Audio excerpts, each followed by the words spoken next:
Polly's been writing lyrics with me way back to the Division Bell, Pink Floyd album, 94. But Romany was singing along, Leonard Cohen songs, joining in. But gradually, they all David Gilmour doesn't need to scream. He just plays a single note, and the world falls silent.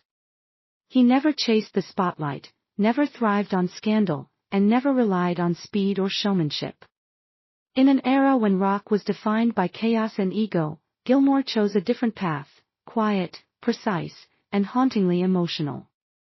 Every bend of his strings seemed to breathe, ache, and whisper a truth too real to be named. With Comfortably Numb alone, he etched his name into music history, crafting a solo that made millions pause. Not because of technical fireworks, but because he touched a place few ever reached, the heart. But who is this man? How did a lonely boy from an intellectual family become the soul of Pink Floyd? What led him to live in seclusion, shun the spotlight, and speak only through his music? Subscribe to Rock Discovery now and join us in uncovering the journey of David Gilmour, not to prove he was great, but to remind us that subtlety, persistence, and kindness can still become legend. David Gilmour was born on March 6, 1946, in Cambridge, a city steeped in intellect, where every wall seemed to echo with lectures and academic debate. His father, Dr. Douglas Gilmour, was a renowned zoologist and lecturer at the University of Cambridge, while his mother, Sylvia Wilson, worked as a journalist for the BBC before moving into film studies. To outsiders, David appeared to have been born into ideal circumstances, education, stability, and a world of knowledge. But within that very household, he often felt like an outsider. He would later describe his childhood as a forgotten void. His parents were busy, strict, and leaned more toward logic than emotion. No one hurt him, no one abandoned him, but no one truly listened either. The coldness of his upbringing didn't come from violence, but from silence. He grew up surrounded by intellectual conversations he couldn't take part in. Dinners without laughter, and rooms where he was expected to quietly care for himself. This atmosphere marked the beginning of a deeply introspective life, but also one defined by emotional distance. At school, David didn't find belonging either. At the Percy School and later the Cambridge College of Arts and Technology, he was neither a troublemaker nor a model student, just different. He wasn't interested in grades, nor did he join social circles. Instead, he quietly read books, sketched, and started exploring music, from the Everly Brothers to Elvis Presley, from American folk to Chicago blues. Then came a turning point at age 10, his mother gave him a guitar. No one taught him and no one supervised him. He learned entirely on his own, using instruction books, the radio, and long hours of solitude. He would spend countless hours alone in his room, speaking to no one, playing the same riffs and chords until they became part of him. Music didn't begin as a passion, it became a refuge, a place where his pain could turn into melody, where he didn't have to explain, only played at it. It was during his time at art school in Cambridge that Gilmour met Syd Barrett, a fellow student who would later become the founding leader of Pink Floyd. The two bonded over jam sessions, a shared love for the blues, and endless conversations about the meaning of sound. But while Barrett was flamboyant and unstable, Gilmour was quiet and controlled, two opposing forces shaping the identity of a band yet to define itself. If Barrett was fire, Gilmour was water, and fate would soon bring them together on the same path. Eventually, David would not only carry the guitar but also the shadow of his old friend, who burned out too soon. Gilmour's youth had no loud tragedies, but it was soaked in quiet alienation, something that would seep into every note he played for the rest of his life. Those empty, years nurtured. An artist who never shouted, but made the world fall silent each time his fingers touched the strings. Before becoming the musical soul of Pink Floyd, David Gilmour endured a long and turbulent journey, caught between quiet talent and a spotlight that never seemed meant for him. In the late 1960s, barely in his 20s, Gilmour was still struggling to find his place. He wasn't explosive on stage, nor was he socially adept. But inside, he carried something rare, an extraordinary ear and a guitar touch that could silence a room. After leaving art school in Cambridge, he and a few friends, including Syd Barrett, drifted through several small bands, performing mostly in France. They lived hand to mouth, sometimes so destitute they had to trade their guitars for food. Then in 1967, a fateful turning point arrived. Pink Floyd, who were rising stars thanks to Barrett, were beginning to unravel. Barrett's LSD use had spiraled out of control, leading to severe mental instability. The band faced collapse unless someone could step in to replace both his voice and his guitar. That someone was David Gilmour. At first, Gilmour joined as a supporting player, brought in to cover for Barrett during live performances when Syd could no longer stay coherent on stage. But his role quickly became permanent. When Barrett officially left in early 1968, Gilmour didn't just take over lead guitar, he also had to shoulder part of the band's musical spirit, something still deeply tied to Barrett in the minds of fans and the media. Rather than push back or fight for leadership, Gilmour chose to prove himself through music. On early albums like A Saucerful of Secrets, 1968, More, 1969, Amagama, 1969, and especially Metal, 1971, he began shaping a new Pink Floyd, where chaos gave way to depth, and psychedelic noise evolved into cinematic, slow-burning, and emotionally layered soundscapes. The T-Rack echoes from Metal marked a major milestone. For the first time, Gilmour was set free in an extended solo within a complex musical structure, proving he wasn't just a replacement guitarist but someone capable of guiding the band's musical identity into new territory. Still, despite his growing contributions, Gilmour's name wasn't widely praised. The press continued to refer to Pink Floyd as Syd Barrett's former band. Gilmour understood, and he didn't argue. He simply kept playing. His early career was a stretch of carrying the weight without speaking up, leading without stepping into the spotlight. That humility became the essence of his artistry, never demanding the stage, only tending the flame. And that flame, quiet but unyielding, would soon ignite into legend. No one can pinpoint the exact moment David Gilmour became the soul of Pink Floyd. There was no formal announcement, no internal coup. Yet somehow, amid layers of psychedelic sound and meaning, his guitar voice, gentle, precise, and haunting, like an echo from a dream, quietly rose and enveloped everything.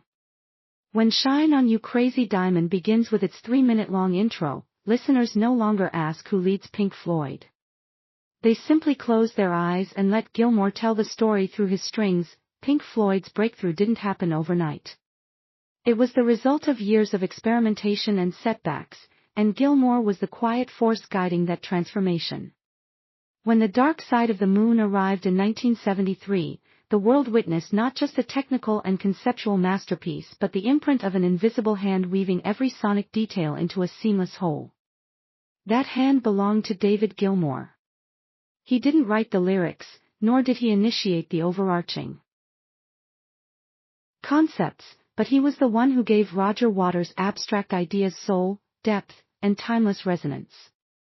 From the echoing delay of time to the unsteady groove of money, every moment bore the mark of an artist who never needed to speak to be heard. And after The Dark Side of the Moon, Pink Floyd didn't stop. They entered what many still regard as their artistic peak. Ironically, Pink Floyd's peak years also marked the beginning of growing internal tensions. With Wish You Were Here, David Gilmour poured all his sorrow and regret for his old friend Syd Barrett into the aching notes of Shine on You Crazy Diamond. There was no need for poetic lyrics. His black Stratocaster spoke of a lost youth, a fragmented soul, and a wound that would never heal.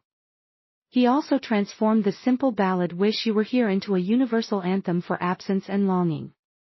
Plain, unadorned, yet powerful enough to move millions to tears, but beneath the glory, a creative divide was beginning to surface.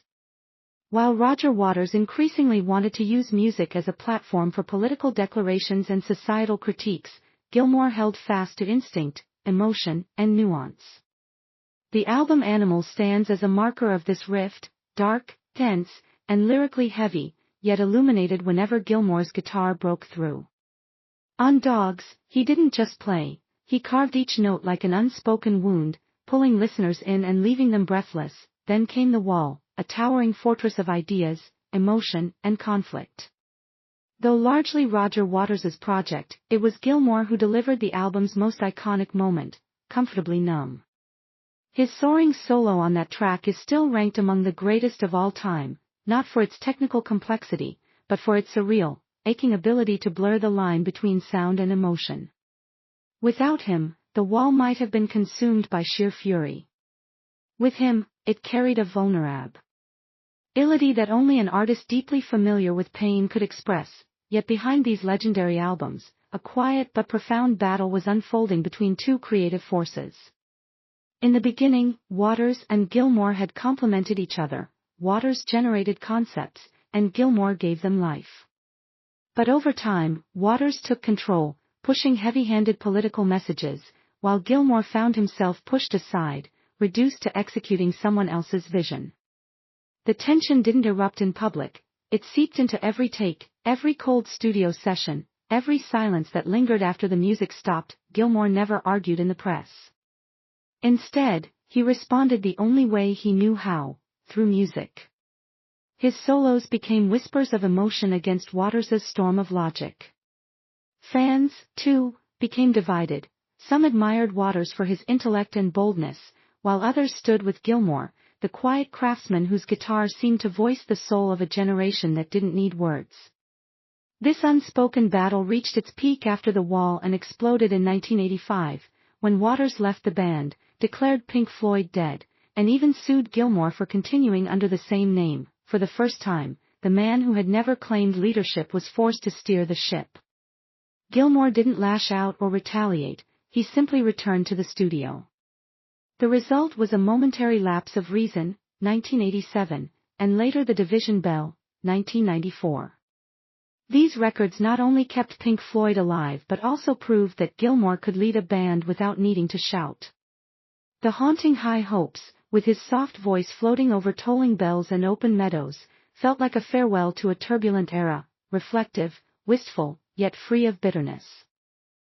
In a world where artists often change partners as easily as record labels, David Gilmour stands as a model of someone who chooses to live deep rather than wide. He doesn't speak of happiness, he lets it breathe through his songs. He doesn't flaunt his family, he protects them, just as he protects his music, with silence, patience, and by keeping what matters most in its rightful place. And perhaps like his guitar, Gilmour's love isn't dazzling on the surface, but it lingers with a depth that can only be reached when one is quiet enough to truly listen. When it comes to his legacy and influence, David Gilmour never set out to become a legend. He didn't make bold declarations, never tried to define music, and never lectured younger generations about art. Yet in a quiet, profound way, he left an indelible mark, not just on recordings, but on how an entire generation came to understand what a beautiful melody sounds like, what it means for a guitar to have soul. Gilmour was never the kind of guitarist who dazzled with speed or technical theatrics. He didn't play to show off, didn't race against time, and never challenged himself for the sake of spectacle. What he pursued was emotion. Every solo, from Time and Comfortably Numb to Shine on You Crazy Diamond, felt like a story told without words. Few artists can move listeners to tears with a single sustained note. Gilmour can. No explanations, no fanfare, just playing. And the world falls silent. That is why he is regarded as one of the greatest guitarists of all time, not only by publications like Rolling Stone and Guitar World, but by fellow musicians themselves.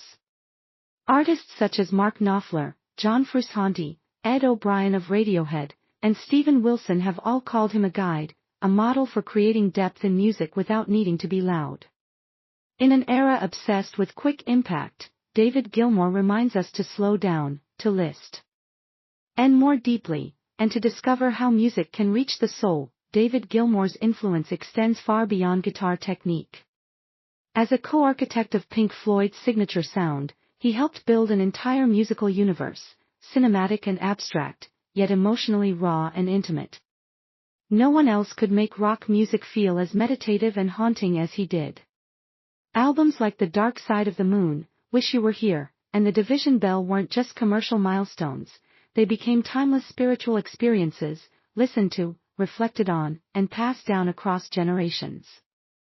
Offstage, Gilmour has also left a legacy through quiet but powerful gestures. In 2019, he stunned the music world by auctioning off more than 120 of his guitars, including the legendary Black Strat, raising over $21 million. He donated the entire sum to charities focused on environmental protection and homelessness. When asked about the decision, he simply said, "I don't need to hold on to things to prove anything. If those guitars can do more good elsewhere, let them go." A simple statement, yet one that perfectly captured his spirit. For Gilmour, music has never been about possession, it has always been about sharing. His legacy doesn't lie in chart positions or awards, but in the way he makes people feel something true in a world full of noise, in how he uses music to heal rather than manipulate, and in how he chooses calm over confrontation yet still compels others to. Performance but a tribute to history, held at the birthplace of Poland's Solidarity movement. In 2017, he returned to Pompeii, where Pink Floyd had once filmed in 1972. But this time, it was just him. Live at Pompeii became a full-circle moment, the place where the glory began now serving as the stage where he bid farewell to the past with music of his own. David Gilmour's solo work was never about escaping the shadow of Pink Floyd. It was always a journey inward, steady, unhurried, and deeply personal. In a music world that grows noisier and more volatile by the day, he remains one of the few artists to preserve his identity. Never chasing trends, never imposing messages, only telling stories through his guitar, his voice, and the silences he never feared. Perhaps that is why his solo music doesn't need a massive audience, just those willing to pause and truly listen. Personal life. David Gilmour is a rare figure in the world of rock. No scandals, no public breakdowns, only quiet endurance and a steadfast loyalty expressed through the smallest of gestures. Much like his guitar playing, not fast, not flashy, but every note demands to be heard. His private life mirrors this, never loud, yet layered with the depth of a soul always searching for peace in a chaotic world. David Gilmour married for the first time in 1975 to Ginger Gilmour, an American artist and sculptor. They met during the height of Pink Floyd's fame, a time when he was stretched thin between success and growing internal tensions within the band. In her memoir, Ginger described David as a quiet, gentle, introspective man who often used music to escape his emotions. Yet despite his inner battles, he was a devoted father and thoughtful husband, always present for his children even amid hectic touring schedules. The couple had 4 children together, and for nearly 2 decades, family served as Gilmour's refuge from the creative storms within Pink Floyd. Over time, however, differences in temperament and lifestyle gradually pulled them apart. Their marriage ended in the early 1990s without public conflict or blame. They parted respectfully and continued to co-parent their children. True to his nature, Gilmour never spoke publicly about the divorce, just as he never speaks about sorrow in his life. No denial, no exposure, only silence and music. In 1994, he married Polly Samson, a writer, journalist, and gifted lyricist. Meeting Polly completely transformed Gilmour's creative process. She became not only his partner in life but also his closest collaborator, co-writing many of the deeply reflective and humane songs on his solo albums On an Island and Rattle That Lock. If music was where Gilmour lived most truthfully, Polly was the one person able to enter that space with both intellect and love. Together they built a quiet life in the English countryside, raising children from both marriages, along with stepchildren and adopted children. Rarely covered by the press, their home is a haven of stability, a place where Gilmour can slow down, fly vintage planes, read, walk by the river, and spend hours in the studio playing music, not for projects, but simply for himself. Their love is not glamorous or performative, but deeply honest, grounded in loyalty and presence. That loyalty became clear in 2023 when Roger Waters, Pink Floyd's co-founder, made controversial political and social remarks. Polly Samson publicly condemned him on Twitter, calling him anti-Semitic, a Putin apologist, a lying hypocrite, and filled with hate. The media storm was immediate, fans clashed, but Gilmour did not stay silent. With a single resolute statement, he wrote, "I stand by every word my wife has said." He didn't argue, didn't elaborate. One line was enough for the world to understand. Gilmour is not only loyal in love but unwavering in principle, both in music and in morals. David Gilmour's success didn't come in a flash. It was built on patience, loyalty to artistic instinct, and the quiet belief that music doesn't need to be loud to be great. Throughout his journey, he never chased the spotlight. Instead, he let the sound find him. And perhaps that is why it has stayed so long, quiet, deep, and unforgettable, solo career. David Gilmour never sought credit, nor did he need to distance himself from Pink Floyd to prove his worth, but there are moments in an artist's life when they need a space of their own, a place to write, to play, and to sing in rhythm with their own heartbeat. Not for the band, not for the audience, but for themselves. For David Gilmour, that was the reason he began his solo journey, quietly, honestly, and with deep introspection. His debut solo album, David Gilmour, 1978, was released at a time when Pink Floyd was still at its peak. It wasn't ambitious, nor did it aim for commercial fireworks. Instead, it felt like a personal sketchbook, filled with bluesy riffs, raw melodies, and a voice learning to tell stories without the shelter of sprawling concepts. The album didn't make a big splash, but it offered a precious pause amid the epic cycles of Pink Floyd, a quiet breath between creative storms that it wasn't until About Face, 1984, that Gilmour truly used his solo voice to respond to the world around him. As his relationship with Roger Waters frayed and Pink Floyd teetered on collapse, the record served as a subtle declaration. He was no longer just the guitarist in the background. With sharp, energetic, and at times satirical songs, Gilmour stepped out of his usual quietude to assert a stronger self, not to confront, but to say, "I have something to say too." Though it didn't achieve major commercial success, About Face marked a psychological milestone, signaling his emergence from the immense shadow of a legendary band. Decades later, with On an Island, 2006, Gilmour finally found the voice he had been pursuing all his life. After years of touring, conflict, and loss, he returned to the studio in a completely different state of mind, calm, reflective, and with nothing left to prove. The album carried cinematic textures, poetic tones, and an intimacy shaped in part by the lyrics of his wife, novelist Polly Samson. These songs gave him a new depth of language and emotion. Gilmour was no longer shaping someone else's ideas, he was now singing his own truths, as a father, a husband, and a man contemplating life in its twilight. On an Island reached #1 in the UK, proving that sometimes silence can be the most powerful sound of all. Building on that success, Rattle That Lock, 2015, revealed a Gilmour unburdened by the image of being a legend or the shadow of Pink Floyd. Here, he freely explored genres from jazz to ambient, classic rock to subtle electronic textures. Rather than dark or heavy, the album was bright, airy, and even playful at times. Yet beneath that freedom lay the quiet depth of a man who had lived too long with loneliness and was finally learning to enjoy the light at the end of the day. Beyond the studio, Gilmour brought his solo music to some of the world's most symbolic stages. His Live at Gdansk concert in 2006, performed with a symphony orchestra, was not just a listen. He reminds us that depth doesn't come from speaking often, but from speaking at the right moment. And in music, as in life, sometimes a single note played with a full heart can last longer than any speech. David Gilmour never needed to prove he was a legend. He didn't shout, didn't chase the spotlight, didn't dive into scandal, and never played the media game.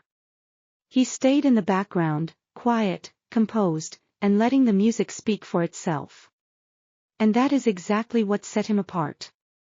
In a rock and roll world where countless legends burned themselves out with drugs, ego, and delusions of grandeur, Gilmour remains a paradox. He never claimed the center, yet he was always at the center, a man who let his guitar speak his heart, an artist who used silence to create music that made others fall silent. Gilmour once said, "Music is emotion, not mathematics." Perhaps that is why every one of his solos, even a single sustained note, can stay with you for life. His work is a reminder of a kind of rock that doesn't need to scream or race ahead, yet lingers with more depth, power, and permanence than the loudest noise.